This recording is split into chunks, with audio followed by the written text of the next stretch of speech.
मैं एक छोटी सी सत्य घटना जो कहानी के रूप में सुनाना चाहता हूँ। जब हमारी केनिया में सेवा प्रारंभ हुई, केनिया अफ्रीका का एक देश है, तो वहाँ पर एक बहुत बड़ा व्यापारी गुजरात का जो वहाँ रहता था, वो भी ज्ञान लेने आ गया। 6 मास में क्या हुआ, उसकी 47 कंट्रीज में कंपनी काम कर रही थी। अचानक क्या हुआ, 6 मास उसको ज्ञान मार्ग पे चलते हुए थे, दिवाला हो गया। कुछ हुआ होगा बिजनेस में, सब कुछ चला गया, केवल उसका एक मकान जो उसकी पत्नी के नाम थे वो रह गया, बड़ा सा। वो अपने बगीचे में घूम रहा था, उसका फ्रेंड उससे मिलने आया, भाई थोड़ी सांत्वना देने के लिए। सांत्वना दी, कोई बात नहीं, ठीक हो जाएगा। फिर कहा, तुम तो कहते थे हमें भगवान मिल गए, भगवान ने तुम्हारा ये सब भी नहीं बचाया। तो उसने बहुत अच्छा उत्तर दिया घूमते हुए ही, कि अगर भगवान न मिला होता तो मैं तुम्हें यहाँ घूमता हुआ भी न मिलता। उसने मुझे बचाया है, और ये बिजनेस मैंने क्रिएट किया है। कहा आपसे 25 साल पहले मैं केवल एक अटैची लेकर यहाँ अफ्रीका में आया था, कुछ नहीं था मेरे पास, पैसे भी नहीं थे, और आज ये सब कुछ था। ये 25 साल में मैंने क्रिएट किया था ना। चलो सब कुछ खत्म हो गया, पर मैं जिंदा हूँ, ये उसकी बहुत बड़ी कृपा है। अब मैं फिर क्रिएट करूंगा, मेरे पास वो सब टैलेंट्स हैं, मुझे अनुभव हैं, देर नहीं लगेगी। तो देखिए, ये एक विचारधारा है जो मनुष्य की आंतरिक स्थिति को श्रेष्ठ लगती है। लोग टूट जाते हैं आजकल, क्योंकि आजकल धोखा बहुत हो गया है।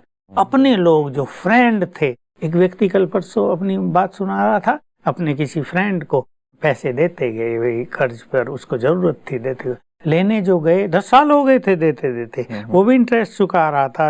ये पैसे मांगने गए तो उसने क्या कह दिया, तुम कौन हो, मैं तो तुम्हें नहीं पहचानता। अभी 5-6 दिन पहले की घटना है, उसने मुझे बताया। तो मैं हैरान हो गया कि तुम मुझे नहीं पहचानते, ये बात 10 साल पहले क्यों नहीं कह दी थी तुमने मुझे। और ये व्यक्ति इतना जेंटल के उसे छोड़ रहा है कि छोड़ो, चलो इसका भाग्य। मैंने कहा, तुम तो बड़े महान हो कि सारा पैसा छोड़ दिया तुमने उस पर। कहा, क्या करूं, अभी लड़ाई झगड़ा करके मैं अपनी आंतरिक स्थिति को खराब क्यों करूं, क्योंकि वो अभी कुछ समय से ज्ञान मार्ग पे आ गया, 5 साल से, तो विचारों में बहुत महानता आ गई है। उसने कहा, चलो ये उसका कर्म ले गया, कोई बात नहीं, हमें कोई कमी नहीं। मतलब इन्होंने अपनी मुस्कान नहीं छोड़ी। उसने ये कहा कि वो ले गया ना हमारे 50 लाख, हमें शिव बाबा 50 करोड़ देगा, हमें पूर्ण विश्वास है, और उसके वो सब चले जाएंगे। ये तो कर्मों की गति है। जो मनुष्य दूसरे को धोखा देता है वो कभी सुखी नहीं रहता, वो कंगाली की ओर चलता है।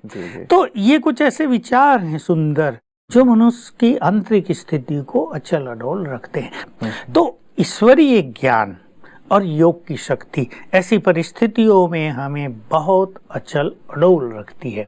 इसलिए हर व्यक्ति को अब अपने परम पिता को, अपने परम सद्गुरु को अपना साथी बनाना चाहिए, और ईश्वरीय ज्ञान लेकर उसकी 5-7 बातों को अपने जीवन में ऐसा समाना चाहिए, ताकि विभिन्न परिस्थितियों में हमारी मनोस्थिति बहुत ज्यादा विचलित न हो जाए।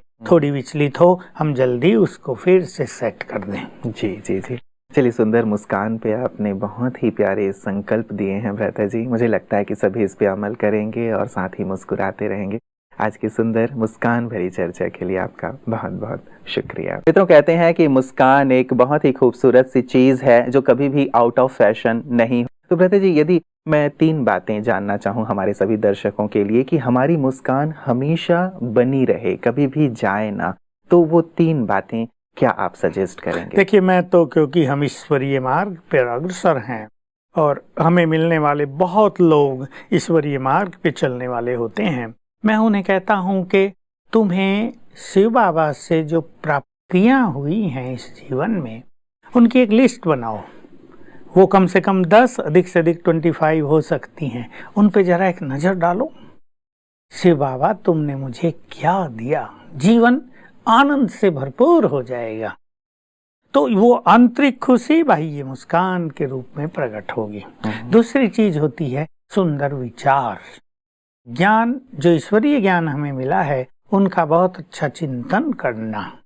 उस चिंतन से हमारे विचार महान होते हैं, और जीवन की छोटी छोटी बातें जो रोज आती हैं वो हमारे मानस पटल पर हावी नहीं होती। हम बहुत लाइट रहते हैं, हमारी मुस्कान बनी रहती है। तो प्राप्तियों की स्मृति, श्रेष्ठ ज्ञान का चिंतन और तीसरी चीज जो बिल्कुल सत्य है और आज लोग उसे बहुत कम समझ रहे हैं, पुण्य कर्म।